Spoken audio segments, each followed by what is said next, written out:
Bueno, bendiciones a todos los que ya se están conectando nuevamente, a todos también los que han permanecido conectados acá por TikTok. Gracias por la espera. También gracias a todos los amigos que se están sintonizando por medio del canal de YouTube, por medio también de la página de Facebook de Cristianos Sin Filtro. Recuerde que si no nos siguen pueden ir al link que aparece en mi perfil y ahí los va a redirigir a YouTube y pues nos pueden seguir igual los que se están uniendo por medio de YouTube y aún no nos siguen, los invito a seguirnos, al igual los hermanos que se unen por la página de Facebook. Gracias nuevamente por estar pues al pendiente de este nuevo episodio del libro de Lamentaciones, ¿no? Ya que hemos iniciado con un nuevo libro para pues tomar nuestras reflexiones del día, para pues también poder compartir un poquito, ¿no? de la palabra, poder pues comentar. Recuerden que siempre pueden ir comentando.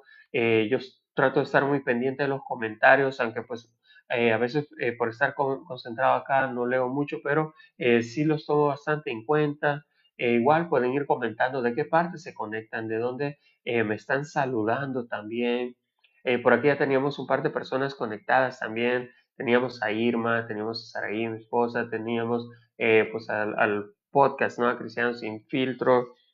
Recordemos que el día de ayer estábamos en el libro de Lamentaciones del versículo 1 al 11, y pues mirábamos, ¿no? Cómo este libro también nos enseña muchas cosas de la vida actual, ¿no? De cómo nosotros llevamos el pecado, cómo pues Jerusalén fue destruida también a causa del pecado y cómo pues el profeta Jeremías se lamentaba, ¿no? Entonces, hoy vamos a darle continuidad, vamos a estar del capítulo 11 al 22 y pues como siempre vamos a darle inicio con lectura y luego vamos a ir poco a poco desglosando versículo por versículo, para que podamos pues entender un poquito mejor el mensaje, ¿no? Entonces dice la palabra: todo su pueblo buscó su pan suspirando, dieron por la comida todas sus cosas preciosas para entretener la vida. Mira, oh Jehová, y ve que estoy abatida. ¿No os conmueve a cuánto pasáis por el camino? Mirad y ved si hay dolor como mi dolor que me ha venido. Desde lo alto envió fuego que consume mis huesos. He extendido red a mis pies, me volvió atrás, me dejó desolada y con dolor todo el día. El yugo de mis rebeliones ha sido atado por su mano, ataduras han sido echadas sobre mi cerviz. Ha debilitado mis fuerzas, me ha entregado el Señor en manos de las cuales no podré levantarme. El Señor ha hollado a todos mis hombres fuertes en medio de mí. Llamó contra mi compañía para quebrantar a mis jóvenes, como lagar ha hollado el Señor a la Virgen de Judá. Por esta causa lloro y mis ojos fluyen aguas, porque se alejó de mí el consolador que da reposo a mi alma. Mis hijos son destruidos porque el enemigo prevaleció. Sión extendió sus manos. No tiene quien la consuele. Jehová dio mandamiento contra Jacob, que sus vecinos fuesen enemigos. Jerusalén fue objeto de abominación entre ellos. Jehová es justo, yo contra su palabra me rebelé. Oíd ahora, pueblo todos, y ved mi dolor. Mis vírgenes y mis jóvenes fueron llevados a cautiverio. Di voces a mis amantes, mas ellos me han engañado. Mis sacerdotes y mis ancianos en la ciudad perecieron. Busco la comida para sí con que entretener su vida. Mira, oh Jehová, estoy atribulada, mis entrañas hierven, mi corazón se trastorna dentro de mí. ¿Por qué me rebelé en gran manera? ¿Por qué hizo estragos la espada? Por dentro señoreó la muerte. Oyeron que gemía, mas no hay consolador para mí. Todos mis enemigos han oído mal, se alegraron de lo que tú hiciste. Harás venir el día que has anunciado y serán como yo. Venga delante de ti toda su maldad y haz con ellos como hiciste conmigo por todas mis rebeliones, porque muchos son mis suspiros y mi corazón está adolorido. Así que pues este eran los restantes 11 versículos del primer capítulo de Lamentaciones. Y pues vemos, ¿no? O sea, no sé si alguna vez nos hemos sentido como que la vida nos pasó por encima, ¿no? Como con un camión y luego dio marcha atrás para rematar, o sea, como que todavía regresó para darnos el remate. Entonces, de eso quizá vamos a estar hablando de hoy, de eso vamos a estar quizá dándole el sentido, ¿no? A este nuevo episodio.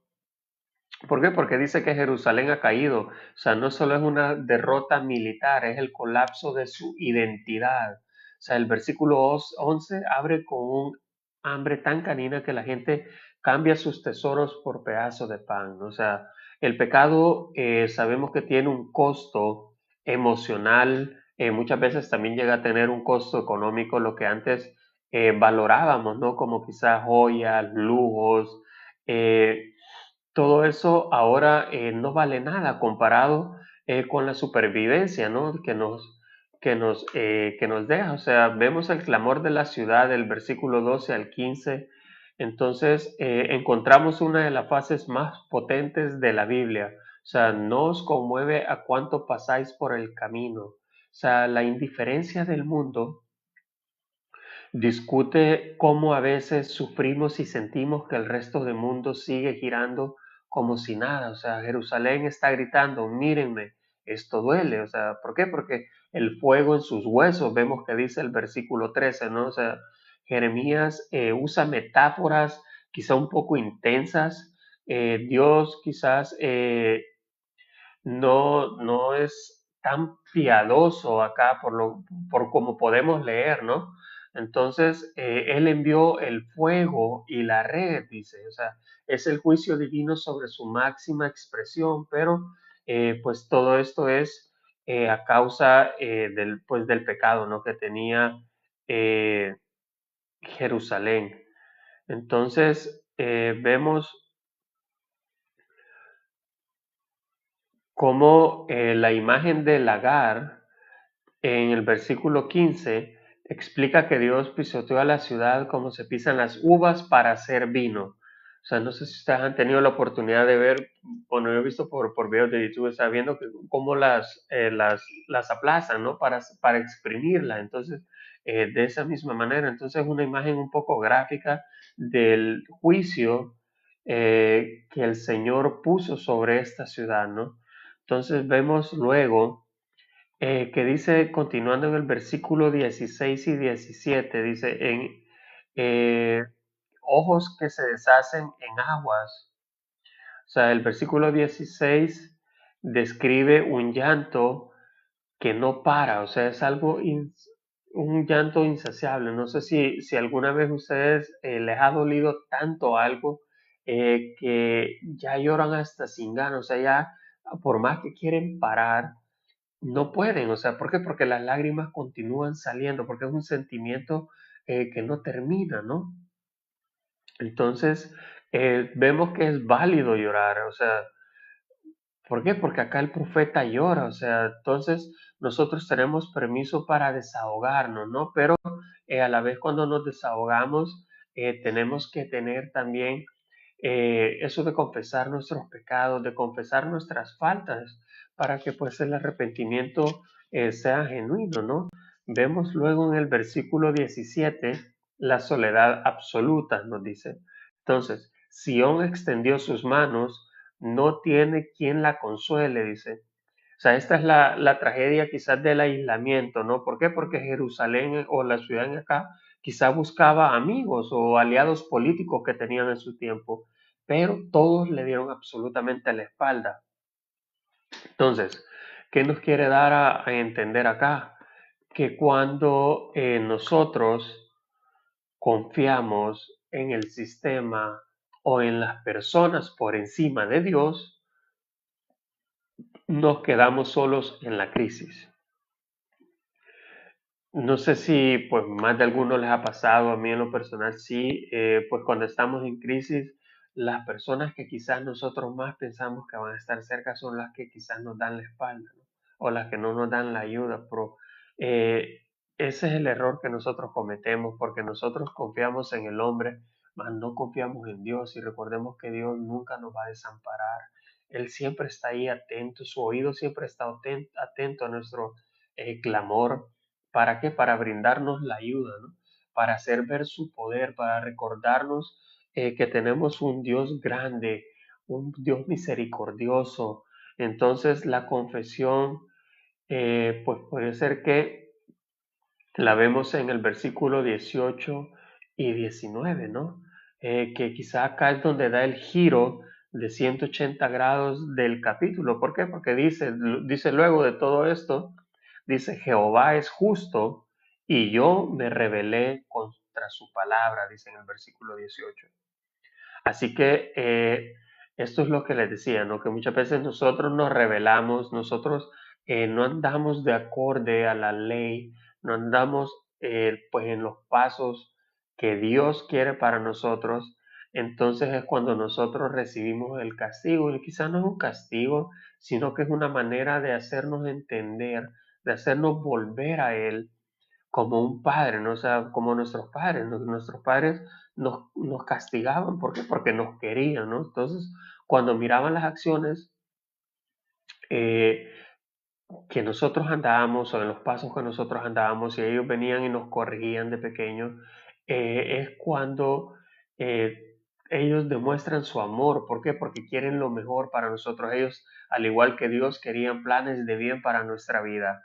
Entonces, por eso acá dice Jeremías, ¿no? Que Jehová es justo, dice, yo me rebelé contra su palabra. Entonces, es fácil culpar, quizá muchas veces es muy común que culpar al diablo o la mala suerte, pero aquí es donde tenemos que tener nosotros nuestra madurez brutal, ¿no? O sea, que estamos mal porque nos portamos mal, estamos mal porque nuestras acciones son malas, estamos mal porque andamos en un camino de maldad.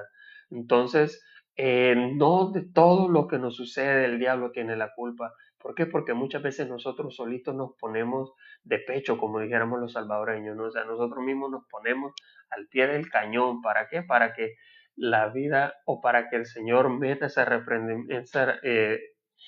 corrección en nuestra vida. Entonces vemos luego en el versículo 19 que dice, ¿no? Que del engaño de los amantes, lo miramos el día de ayer, que los amantes muchas veces lo relacionamos, bueno, lo relacionamos con eh, el dinero, el estatus, los vicios, todo eso que nosotros ocupamos o que nos promete felicidad, ¿no? Entonces acá los menciona los amantes, dice que la engañaron, representan todos esos ídolos que nosotros tenemos en nuestra vida. O sea, representa todo eso que nosotros ponemos antes que Dios. Entonces, ¿por qué? Porque al final estamos en una situación, muchas veces el dinero no nos puede sacar de una situación. Así tengamos la cantidad que tengamos, hay cosas que el dinero no puede arreglar. Tenemos un estatus, el estatus se pierde. Cuando perdemos ese estatus, las demás personas se alejan. Tenemos relaciones tóxicas, amistades tóxicas también, que prometen felicidad, pero huyen cuando llega la factura, o sea, huyen cuando llega la prueba. Entonces, acá es en lo que él se refiere, ¿no? Y lo que nosotros también muchas veces cometemos el error de confiar en esos amantes y que al final, pues, nos abandonan. Luego vemos el grito final de justicia y dolor, dice en el versículo 20 al 22. O sea, dice que era una turbación interna, el versículo 20. Habla de que el corazón se trastorna, o sea, es un ataque de ansiedad espiritual. La petición de justicia en los versículos finales, o sea, acá Jeremías pide que Dios mire a sus enemigos. No es un odio ciego, sino que es un clamor prácticamente para que la maldad no quede impune. Entonces, acá es donde viene quizá el cansancio del alma. O sea, el capítulo cierra diciendo, mi corazón está desfallecido. Es un final abierto. No hay un final feliz inmediato.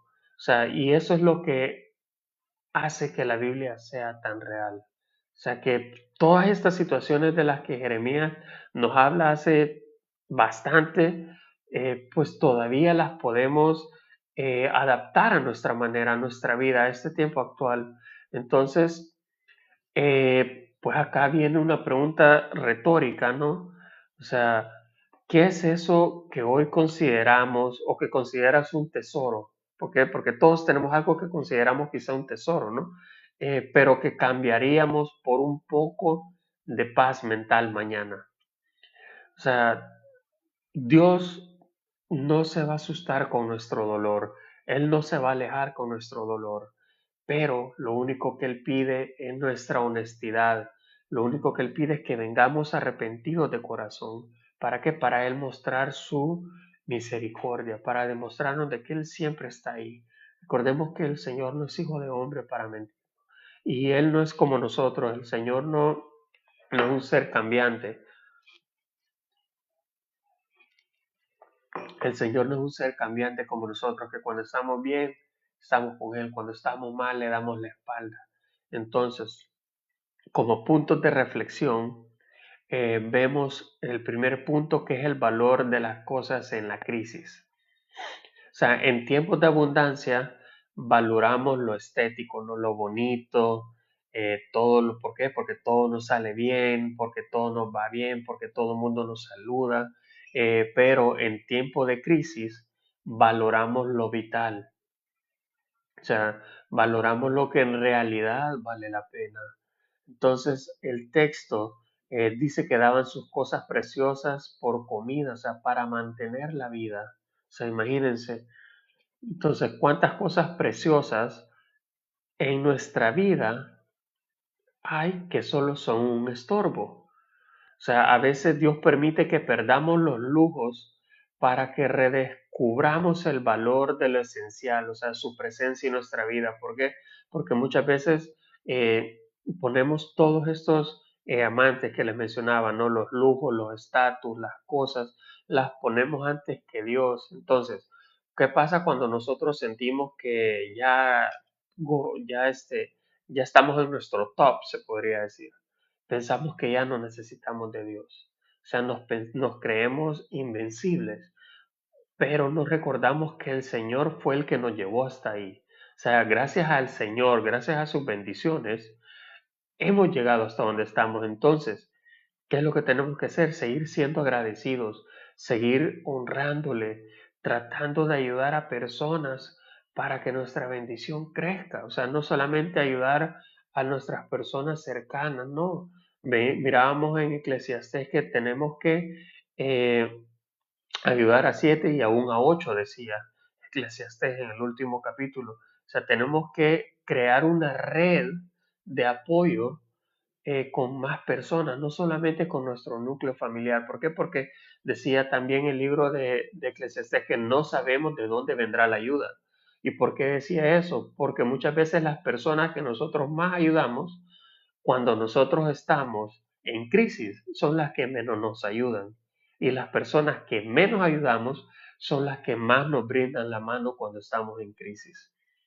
Entonces, vemos como punto de reflexión número 2, vemos el peligro de la indiferencia del pasante, dice, en el versículo 12. O sea, el versículo dice, no os conmueve a cuantos pasáis por el camino. Es la queja de alguien que sufre rodeado de gente que no se detiene. O sea, ¿por qué? Porque solo los ven pasar, o sea, no les ponen atención, ¿no? Entonces, como una reflexión social, quizá vivimos en la era de los likes, de los scroll, de los seguidores, vemos tragedias en las pantallas y seguimos deslizando, o sea, nos hemos hecho insensibles, se podría decir. Eso lo hablábamos también en un episodio del podcast, que vemos cosas grandes como la guerra, muchas cosas que suceden, ¿no? En el mundo, y muchas veces lo que hacemos es burlarnos de todo, sacamos chistes, luego dicen que que es la generación de cristal, pero en realidad siento que poco a poco nos estamos haciendo más insensibles con todo. Entonces, eh, aquí viene quizá otra pregunta, ¿no? O sea, si somos de los que pasan de largo ante el dolor ajeno o nos detenemos a mirar, a ver de en qué manera quizá le podemos ayudar. Muchas veces la ayuda no necesariamente tiene que ser este, monetaria. Muchas veces ayudamos a las personas solamente con escucharlos, con aconsejarlos. Muchas veces hay personas que solamente necesitan desahogarse. Y por eso es bueno siempre estar ahí, ¿no? O sea, es bueno siempre mirar, observar qué necesidad podemos encontrar en esa persona. Entonces, como iglesia, no podemos usar o no podemos ser una audiencia, se podría decir, solo para observar el dolor. O sea, debemos ser el consuelo que el versículo dice que Jerusalén no tenía. O sea, como cristianos que nos llamamos, tenemos que ser ese consuelo. Pero muchas veces, en lugar de ser ese consuelo, somos los que apuntamos, o sea, somos los que seguimos señalando, o sea, en lugar de ayudar a las personas, las terminamos de matar, o sea, las terminamos de hundir, ¿no? ¿Por qué? Porque no tenemos esa sensibilidad, o sea, no tenemos esa capacidad de ponernos a observar a las personas que quizá nosotros podríamos ser ellos y necesitáramos de una ayuda, o sea, de una ayuda amiga.